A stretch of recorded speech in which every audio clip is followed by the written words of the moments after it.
Olá, tudo bem com você? Eu espero que sim, contigo e com a tua família. Aqui, com a graça do Senhor, está tudo bem.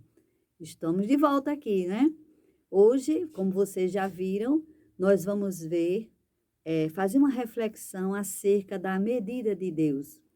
E você que é novo aqui, muito bem-vindo. Costumo sempre dizer que na playlist do canal você vai encontrar páginas com assuntos diversos. Este assunto aqui, ele vai ficar na página de reflexões à luz da Bíblia, à luz da palavra de Deus. Temos também a série dos livros da Bíblia e a série das parábolas de Jesus e muitos outros assuntos, tá? Então, sem mais demora, vamos iniciar aqui. Você que tem estado comigo desde o começo, você que tem chegado, os que vêm desde 2011 para cá, no meio do caminho, você que vai entrando, que chegou e foi ficando, muito obrigada por vocês estarem aqui. Obrigado pelo seu compartilhamento, seu comentário, seu like. Vocês estão me ajudando a semear a palavra do Senhor. Eu me lembro que quando a minha sogra, né, que eu considerava a minha segunda mãe, ela morou aqui conosco 8 anos. Depois que ela ficou viúva, e o meu sogro partiu para a glória, ela veio, nós convidamos para ela vir morar aqui. Quando eu ensinava na escola bíblica dominical, ela fazia questão de fazer o almoço para que eu fosse estudar, fazer o meu planejamento durante a semana, né? Todo dia eu tirava um tempo para me preparar para a aula, né? Não, benção, né? Eu amanhecia o dia, eu tirava o que era para tirar da geladeira e tal, dizia, pronto, o almoço é isso. E ela tomava conta. E quando eu chegava na cozinha, ela vai estudar. Tão lindo, né? Então, ela fazia a obra do Senhor. Ela estava usando o talento dela ali na cozinha, estava me ajudando, trabalhando para que eu viesse refletir a palavra do Senhor. É uma bênção, né? Então, vamos aqui começar. Que o Senhor nos abençoe em nome de Jesus. Graças a Deus. A medida de Deus. Este tema surgiu quando estava fazendo a leitura diária com o meu esposo. Estávamos lendo nesse dia o capítulo 6 de Lucas, né? E essa passagem aqui foi a que me chamou a atenção e me fez lembrar exatamente acerca da medida de Deus, né? Sede misericordiosos, como também vosso Pai é misericordioso. Não julgueis e não sereis julgados. Não condeneis e não sereis condenados. Perdoai e sereis perdoados. Dai e ser-vos-á dado. Boa medida, recalcada, sacudia e transbordando. Vos deitarão no regaço. Porque com a mesma medida com que medis, vos medirão a vós. Portanto, tudo o que vós quereis que os homens vos façam, fazei-lo também vós a eles, porque esta é a lei e os profetas. No versículo anterior ao que eu li em Lucas, Jesus estava ensinando a importância de amar, inclusive até o inimigo, fazer o bem e emprestar, nunca desanimando. E grande, disse ele, né? E grande será a vossa recompensa e sereis filhos do Altíssimo, porque ele é benigno até para com os ingratos e maus. Deus, ele não faz acepção de pessoas, né? Aleluia. Esta palavra medida, ela tem inúmeras vezes na Bíblia. Conversando com meu esposo naquele dia, disse que iria pesquisar na Bíblia acerca da medida de Deus. No versículo que lemos acima, boa medida, recalcada, sacudia e transbordando. O que significa? Jesus estava falando de algo conhecido no mercado de cereais do Oriente Médio. Ainda hoje acontece dessa maneira. Nos mercados, né, nas feiras, coloca-se uma medida de cereais na vasilha, ou no pote, ou numa saca, dá uma prensada, uma sacudida, para ali caber mais cereal até transbordar. Você vende, usa, faz na medida certa. Quando falamos em medida, lembramos de medida de uma receita de bolo, medida de uma roupa, de uma casa, né? Acredito que você vai lembrar também de outras medidas. Tudo o que fizermos, devemos nos esforçar para fazermos na medida certa, porque senão vai dar errado, não é mesmo? E lembrei quando Deus usou esta palavra medida a Abraão. Deus revelou a Abraão em sonho o cativeiro e o sofrimento de seus descendentes, em que seria em terra alheia. Sabe com certeza, Deus falando para Abraão, que a tua descendência será peregrina em terra alheia e será reduzida à escravidão e será afligida por 400 anos. Sabe também que eu julgarei a nação a qual ela tem de servir e depois sairá com muitos bens. Na quarta geração, porém, voltarão para cá, porque a medida da iniquidade dos amorreus não está ainda cheia. Ou seja, não encheu, não tinha passado do limite. Os amorreus são colocados aqui como todo habitante de Canaã. Abraão, ele viveu entre essas pessoas. Iniquidade é o pecado de uma forma agravante. O iníquo já está acostumado a pecar sem haver arrependimento. Não se importa com as consequências ao cometê-los. Eu costumo sempre lembrar aqui que a gente vê o jornalista entrevistando um criminoso, né? E pergunta se ele se arrependeu.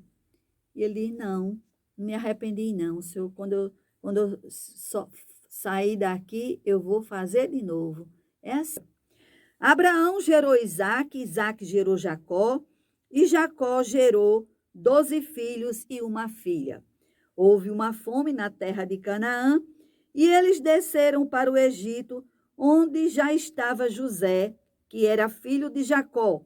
Este José havia sido vendido pelos seus irmãos como escravo. Eles tinham inveja e ciúme dele. Deus abençoou José lá no Egito, que veio a ser governador do Egito. E lá, quando Jacó e sua família desceram para o Egito, foi-lhes dado, o faraó deu para eles a terra de Gósens. O faraó, sabendo que aquele povo era da família de José, ficou muito feliz, né? Eles se multiplicaram e o faraó, que não era mais aquele da época de José, temendo que eles viessem a dominá-los, oprimiu-os como escravos por 400 anos. O povo sofria muito e ali clamava, pedindo a Deus por libertação. Foi quando chegou o tempo do julgamento dos egípcios, ou seja, a medida da iniquidade dos amorreus encheu. Deus, ele chama Moisés para libertar o seu povo. E ali, no Egito, porque o faraó ele resistiu muito para libertar o povo de Deus. E ali Deus envia as 10 pragas. Isto aconteceu em torno de mais ou menos 1446 a.C. Quando alguém odeia o povo de Deus, odiou ele primeiro. Deus, ele age por nós. Deus é amor. Deus é bondoso, paciente e longânimo. Mas Deus é também fogo consumidor, porque ele é plenamente justo, puro e santo. A sua santidade não tolera o pecado. A sua justiça exige a punição da desobediência, do pecado cometido. Israel conquistou a terra prometida, que foi Canaã, enquanto Josué, o sucessor de Moisés, estava com eles e os anciãos, tudo ia bem. Depois que estes faleceram, deixaram de obedecer ao Senhor. Então vieram diversas vezes inimigos para atacá-los. Eles clamavam a Deus, e ali Deus levanta juízes para livrá-los. Este período dos juízes foi em torno de 300 anos. Cada um fazia o que bem queria aos seus próprios olhos, aos seus olhos. Foram em torno de 15 juízes. O último juiz foi Samuel. Foi quando eles pediram a Samuel um rei para reinar sobre eles. Eles viam que as nações tinham um rei e ele queria ter um rei que reinasse sobre eles. Claro que isso não agradou a Deus. Deus falou, vai, eles terão um rei. Eles não estão rejeitando a você, eles estão rejeitando a mim, né? Quer dizer, estavam deixando de querer que o Senhor reinasse sobre eles, né? Os 3 primeiros reis foram Saul, Davi e Salomão. Cada um reinou 40 anos. Depois que Salomão faleceu, seu filho Roboão reinou. Este filho foi a causa da separação entre as tribos de Israel, no ano 931 a.C., ficando separado o reino do norte e reino do sul. O reino do norte com 10 tribos, e durou por mais de 200 anos. Neste período, tiveram 19 reis. Todos foram maus, rebeldes e idólatras. Foram levados cativos pelos assírios em 724 a.C., pelo rei Salmanasar. O reino do sul ficou com 2 tribos, a tribo de Judá e a de Benjamim. Foi governado a partir de Jerusalém durante em torno de 400 anos. E, nesse período, eles tiveram 19 reis e uma rainha que era má, e 8 reis apenas bom, que temeram ao Senhor. Em 598 a.C., foram levados cativos para a Babilônia, onde ficaram 70 anos, e lá, depois, passados estes 70 anos, foram libertos pelo rei da Pérsia, Ciro, trazidos de volta para Jerusalém, se cumprindo a profecia do profeta Jeremias. À medida de vossos pais. Isso foi o Senhor Jesus que falou. Jesus veio ao mundo, ele veio trazer a salvação para os judeus. O apóstolo João, na sua carta, diz, ele veio para o que era seu, mas os seus não o receberam. E Deus estendeu a salvação para todas as nações, né?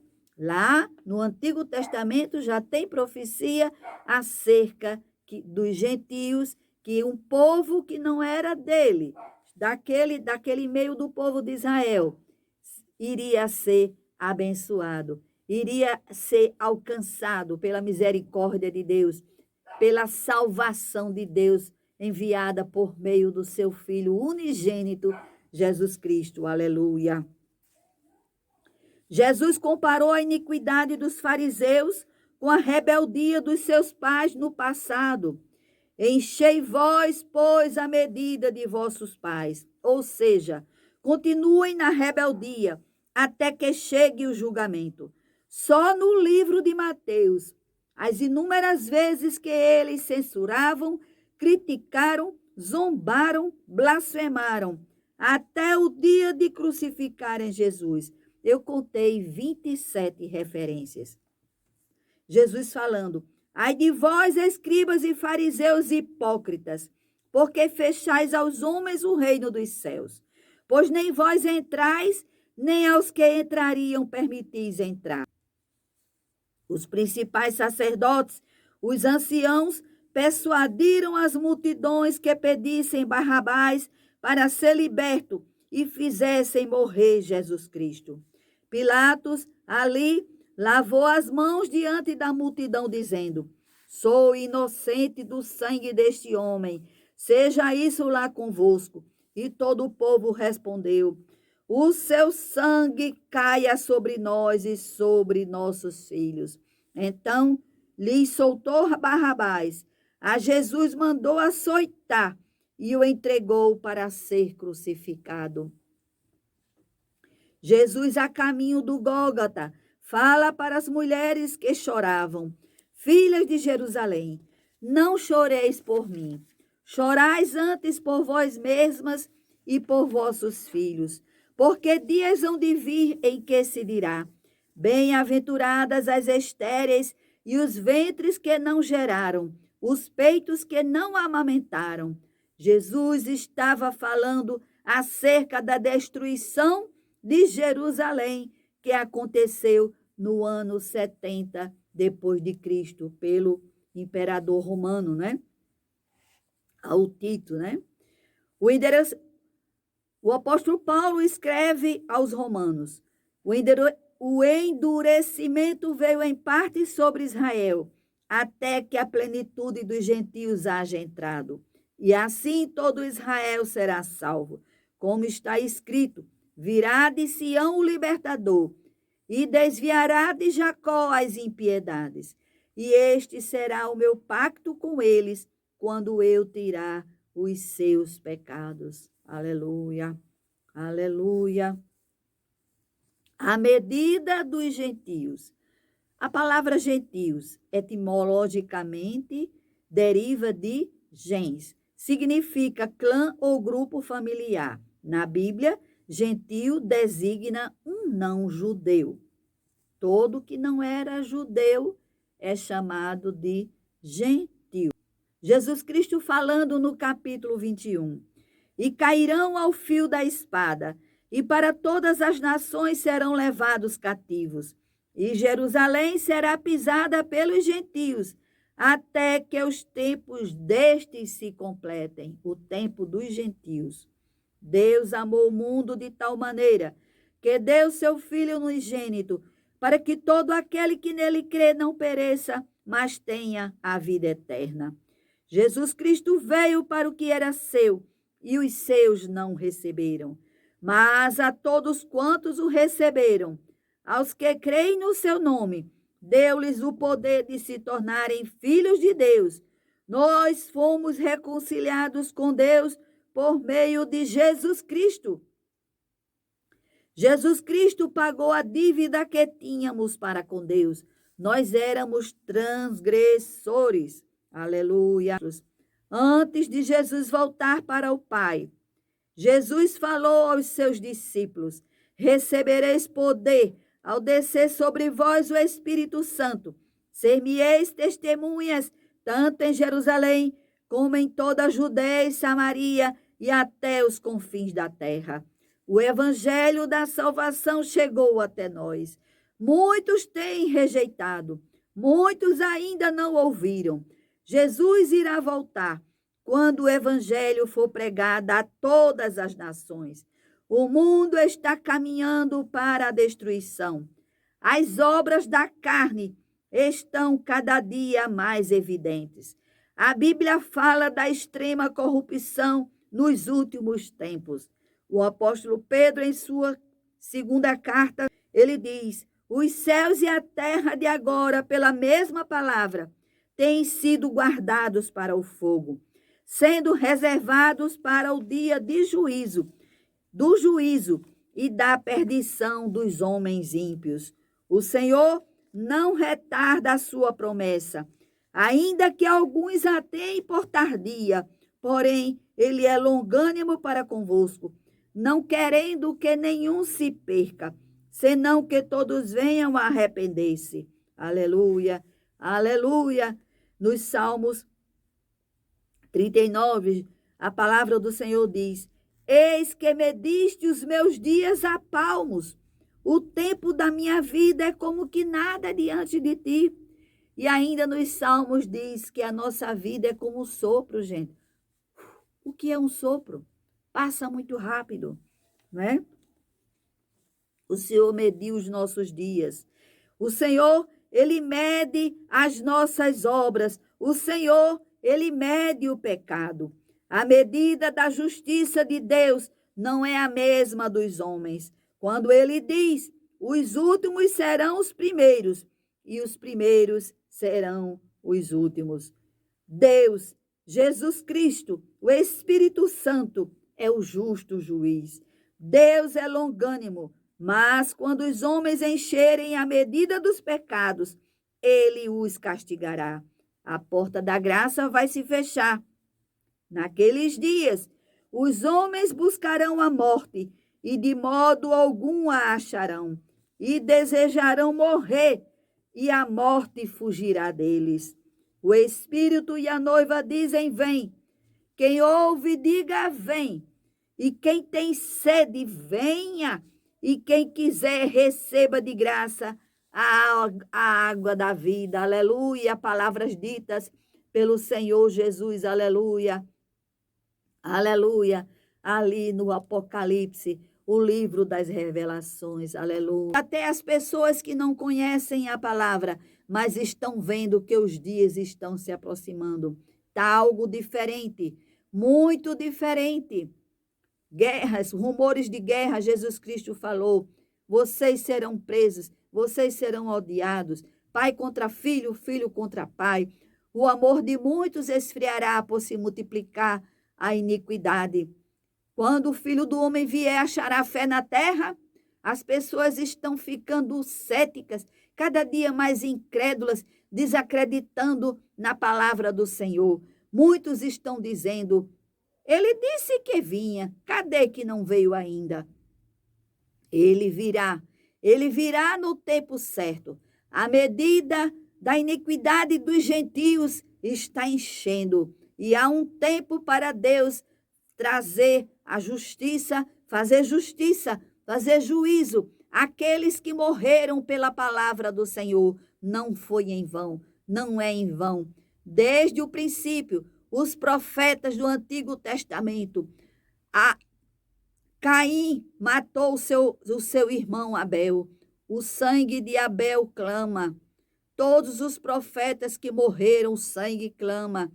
Todos os servos de Deus, os missionários que foram mortos por amor à palavra, por amor a Cristo, o sangue clama por justiça. Há um dia, esse dia vai chegar.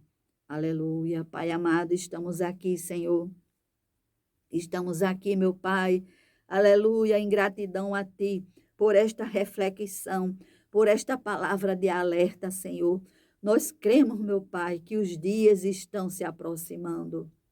Eu creio, meu Pai, pela Tua misericórdia, Senhor. Eu creio que o Senhor vai me levar naquele dia. O Teu sangue me purificou de todo o pecado e todo aquele que em Ti tem crido. O Teu Filho amado Jesus Cristo disse: ninguém vem ao Pai a não ser por mim. Muitos estão andando de um lado para outro, buscando outros meios, muitos meios, querendo se salvar, querendo se justificar, mas ninguém se justifica diante de Ti, meu Pai. Só Jesus Cristo foi o único que nos justificou diante de Ti. Aleluia.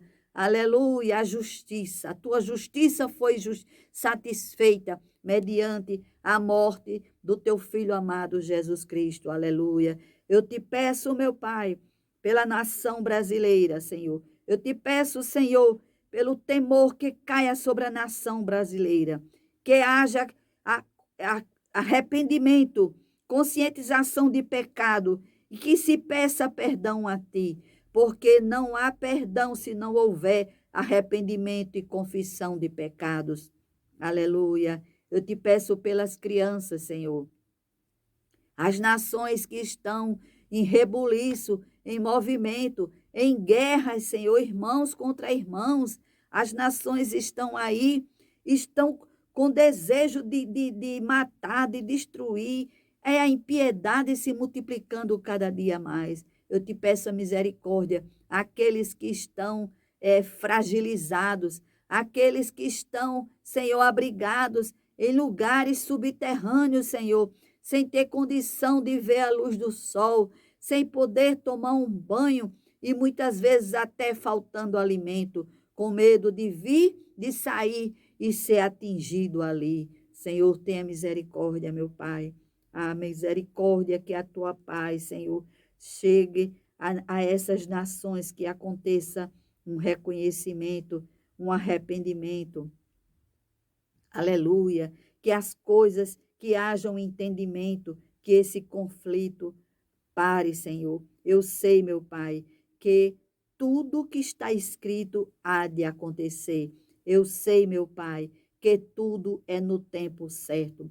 Se é chegado o tempo, meu Pai, eis-me aqui, Senhor, diante de ti, Senhor.